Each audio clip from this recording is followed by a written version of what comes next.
balki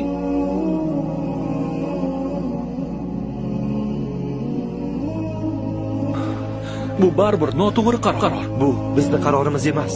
Bu odamlarning qarori. Ularni bu yo'ldan qaytarishimiz kerak. Endi juda kech. Bormizmi, yo'qmizmi? Endi ularga baribir. Ularning hayotiga begonamiz. Muammo bizlarda emas, odamlarda. Muammo odamlarning boshlarida. U yerda esa biz uchun joy yo'q.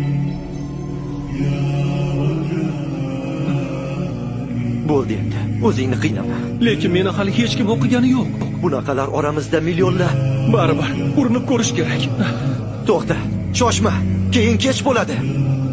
Iltimos, o'tkazmang. Marhamat. Kelingsa.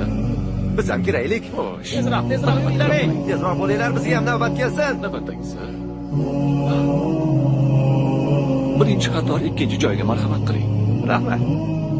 Birinchi qator birinchi joy sizga muntazir. Rahmat. Marhamat. Menga tegishlilarni tezroq o'tkazib yuboring. Albatta. Marhamat, kiringlar. Marhamat.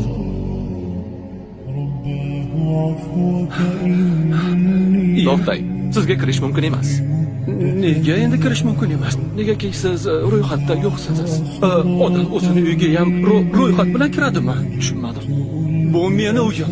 Men o'z uyimga kirmoqchiman. Ichkarida meni do'stim kutyapti.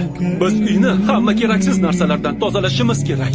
Keyin oilamni ham qaytarishim kerak. Qoching, yo'limni to'smang. Afsusdaman.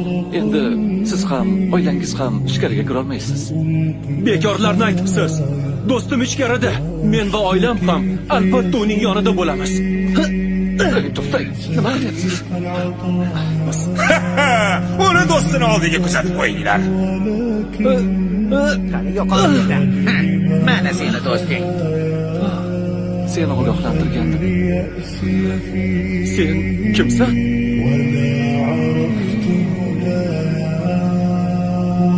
Yo'q, kerak emas. Endi men ham nega ularni ichkariga kiritding? To'xtatib qolishga bir o'zimning kuchim yetmadi. Nega meni yordamga chaqirmading?